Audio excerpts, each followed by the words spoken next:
Hello BSc first year and BSc वेट्स first semester students, आप लोगों के लिए मैं लेकर आया हूँ जीवाणु यानी बैक्टीरिया। ये आपके बॉटनी के सिलेबस में टॉपिक है बैक्टीरिया जीवाणु।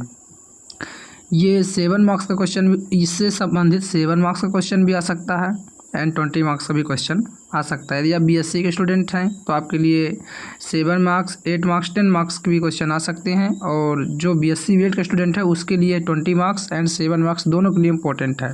खासकर 20 मार्क्स के लिए तो BSc BEd first semester student के लिए 20 मार्क्स एंड बीएससी के लिए ओनली बीएससी सिंपल बीएससी के लिए जो फर्स्ट ईयर स्टूडेंट हैं उनके लिए जिससे 10 मार्क्स में इम्पोर्टेंट है। ठीक है, तो हम आगे इसके बारे में चर्चा करते हैं। अब इसकी हम सिनॉप्सिस बनाएंगे। यदि हम कोई भी क्वेश्चन लिखते हैं तो सबसे पहले हम इसकी सिनॉप्सिस बनाते हैं। ये कॉलेज में लिखने का तरीका होता है। जो फर्स्ट ईयर स्टूडेंट्स हैं या बीएससी बीएड के फर्स्ट सेमेस्टर के स्टूडेंट्स हैं उनके लिए ये तरीका अच्छा होता है। पहले हम सिनॉप्सिस बनाते हैं, तभी 20 मार्क्स हमको अच्छे मार्क्स मिल पाते हैं जो क्वेश्चन आता है। ठीक है, तो सबसे पहले हम क्वेश्चन में सिनॉप्सिस बना देते हैं कि हमको करना क्या क्या है। हिंदी में इसको रूपरेखा कहते हैं। Introduction, first is our introduction and second classification. Third है micro structure of bacteria, nutrition of bacteria, type of bacteria, reproduction in bacteria, economic importance of bacteria. Hindi वाले स्टूडेंटों के लिए है इंट्रोडक्शन यानी प्रस्तावना लिखना है आपको उसके बारे में।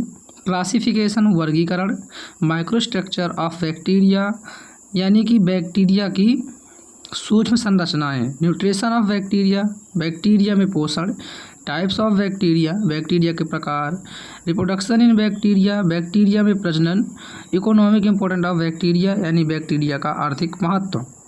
हम इसके इंट्रोडक्शन में देखते हैं। इंट्रोडक्शन, वे जीव जो प्रायः एक कोशिकीय होते हैं। ठीक है, वे जीव जो प्रायः एक कोशिकीय होते हैं जीवाणु बैक्टीरिया कहलाते हैं। ये अकेंद्रकीय यानी एब्सेंट ऑफ न्यूक्लियस, मतलब इनमें न्यूक्लियस नहीं पाया जाएगा यानी केंद्रक नहीं पाया जाएगा। अकेंद्रकीय कोशिका भित्ति युक्त यानी जो इसकी सेल बॉडी सेल है उसके चारों ओर जो भित्ति है सेल, ये हो गई सेल, और सेल के चारों ओर पाई जाने वाली लेयर सेल लेयर पाई जाएगी। ठीक है, एक कोशिकीय सरल जीव है अर्थात यह ईजी और साधारण जीव है जो सभी जगहों पर पाए जाते हैं। इनका आकार कुछ मिलीमीटर तक ही होता है। ठीक है, ज़्यादा बड़े नहीं होते, कुछ मिलीमीटर बताया गया, एकदम करेक्ट नहीं बताया गया है कि कुछ मिलीमीटर होता है। इनकी आकृति गोल चक्राकार यानी राउंडिंग शेप में, और ये राउंड छड़ाकार यानी छड़ के आकार के सीधे की होती है।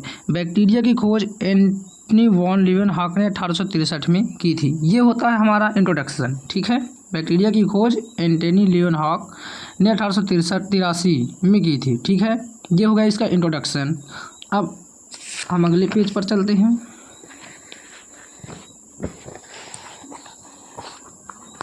अब सेकेंड इज क्लासिफिकेशन अर्थात हिंदी में वर्गीकरण। ठीक है, division Thallophyta, sub division fungi. ठीक है, division Thallophyta and sub division fungi के अंतर्गत यह आता है। क्लास साइजोमाइस्टीज, दिख नहीं रहा है ये, schizomycetes genus bacillus. Structure of bacteria, अब थर्ड इज है स्ट्रक्चर ऑफ बैक्टीरिया बैक्टीरिया की संरचना। ठीक है, किसी भी क्वेश्चन में हो पहले इंट्रोडक्शन क्लासिफिकेशन इंपॉर्टेंट होता है, फिर उसकी स्ट्रक्चर, 3 चीज़ें महत्वपूर्ण होती हैं। उसको लिखने के बाद जो क्वेश्चन में पूछता है हम उसको बताते हैं। ठीक है, तो structure of bacteria, micro structure of bacteria यानी सूक्ष्म संरचना बताना है। तो ये बैक्टीरिया की संरचना है, आप स्क्रीनशॉट भी ले सकते हैं ये। ठीक है, ये जो पूछ टाइप का निकला रहता है इसको फ्लैजिला कहते हैं। फिर ये इंडोस्पर्म, ये आरएनए डीएनए और प्लाज्मिड सेल वॉल, बाहर वाली भित्ति को सेल वॉल कहेंगे। डीएनए है साइटोप्लाज्म पिली, ये जो बाल जैसी संरचना है इसको पिली कहते हैं। ठीक है, तो स्ट्रक्चर ऑफ बैक्टीरिया, स्ट्रक्चर हो गया, क्लासिफिकेशन हो गया, इंट्रोडक्शन हो गया। हम चलते हैं चौथे पॉइंट पर। तो ये है हमारा चौथा पॉइंट। अब स्ट्रक्चर तो हमने बना लिया, उसके बारे में हम कम से कम 4 से 5 लाइन लिखना है।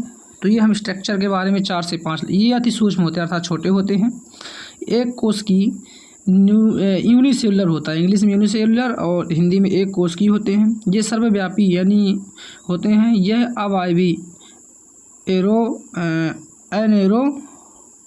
बीक, एनएरोबिक एंड एरोबिक, ठीक है। अवायवी तथा वायवी होते हैं, दोनों स्थानों पर पाए जाते हैं, अर्थात ये दोनों जगहों पर पाए जाएंगे। जहाँ पर वायु होगी यानी ऑक्सीजन होगी, जहाँ पर नहीं होगी वहाँ पर भी पाए जाएंगे, ठीक है। ये है माइक्रोस्ट्रक्चर इन बैक्टीरियल सेल, ठीक है। अब कोशिका के बारे में बताना, भी तो ये हैबिट था, नॉर्मल लक्षण थे स्ट्रक्चर पर, और उसके अंदर की बातें बताना जो बैक्टीरिया अपना माइक्रोबैक्टीरिया, ठीक है। इनका आकार सूक्ष्म होने के कारण सूक्ष्मदर्शी द्वारा अध्ययन करने पर निम्न संरचनाएं दिखाई देती हैं। जब हम अध्ययन करते हैं माइक्रोस्कोप से तो ये स्ट्रक्चर दिखाई देते हैं। तो कौन कौन से बैक्टीरिया सेल्स, अच्छा, निम्न संरचनाएं दिखाई देती हैं। बैक्टीरिया सेल्स सिंगल वॉल से घिरी रहती है।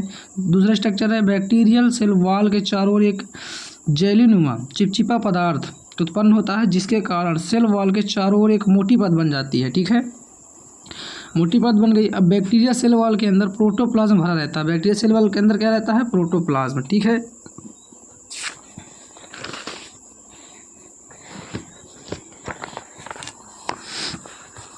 अब देखो, डेनमार्क नामक वैज्ञानिक है, ठीक है। अभी हम स्ट्रक्चर की बात ही कर रहे हैं, स्ट्रक्चर की बात चल रही है ना, हाँ, अभी स्ट्रक्चर की बात कर रहे हैं हम, ठीक है। अभी स्ट्रक्चर में है सब। डेनमार्क के क्रिश्चियन ग्राम नामक वैज्ञानिक ने एक प्रयोग के आधार पर एक प्रयोग किया उन्होंने, और कहा 1884 में बैक्टीरिया की व्याख्या की। बोला कि बैक्टीरिया हमको पता है कितने प्रकार के होते हैं, किन्होंने कहा? डेनमार्क ने कहा, ठीक है। वो कहते हैं कि बैक्टीरिया 2 प्रकार के होते हैं, ग्राम positive bacteria and gram negative bacteria, ठीक है। ये किनके अनुसार है? डेनमार्क के अनुसार। तो उन्होंने कहा ये जो gram positive bacteria cell wall समांग होती है, इनको जो सेल वॉल होती है वो मिली हुई होती है, सेल वॉल 3 परतों की। इसके कहने का अर्थात ये है कि सेल वॉल जो होगी यानी जो कोशिका भित्ति होगी वो ऐसे एक जैसी होगी, ठीक है। ये एक जैसी होगी ऐसे, ये सेल वॉल, और जो इसमें होगी 3 परतों की होगी, ठीक है। ये 3 परतों की सेल वॉल की लंबाई 150 से 200 एंगस्ट्रॉम और इसमें कम होती है, ठीक है। कार्बनिक पदार्थ 80%, लिपोप्रोटीन, लिपिडो पॉलीसेकेराइड, ये दोनों में अंतर हो गया। यदि एक का पूछता ग्राम पॉजिटिव बैक्टीरिया को समझाइए तो इसको लिखना है, इंट्रोडक्शन, क्लासिफिकेशन एंड इसको लिखना है, ठीक है। यदि ग्राम नेगेटिव बैक्टीरिया पूछता 7 मार्क्स में तो भी इसको लिखना, आप स्क्रीनशॉट ले सकते हैं, ये ठीक है। ये चौथे से दिख रहा है और पहला से तीसरा, ये हम चलते हैं और आगे। न्यूट्रिशन ऑफ बैक्टीरिया, चौथा हमको क्या पढ़ना है? अभी हमने स्ट्रक्चर पढ़ लिया, अब पढ़ना है न्यूट्रिशन ऑफ बैक्टीरिया। तो इसको हम पढ़ेंगे पार्ट 2 में, क्योंकि वीडियो अब लॉन्ग हो जाएगा, इसलिए हमने पार्ट 1 में कहाँ तक अध्ययन किया एक बार फिर से हम देख लेते हैं कि हमने क्या क्या सीखा पार्ट 1 में। तो सबसे पहले हमने सीखा इंट्रोडक्शन अपना कंप्लीट हुआ, क्लासिफिकेशन कंप्लीट हुआ, माइक्रोस्ट्रक्चर ऑफ बैक्टीरिया हो गया, न्यूट्रिशंस, टाइप्स और रिप्रोडक्शन एंड इकोनॉमी, ये हम पढ़ेंगे अगले वीडियो में पार्ट 2 में।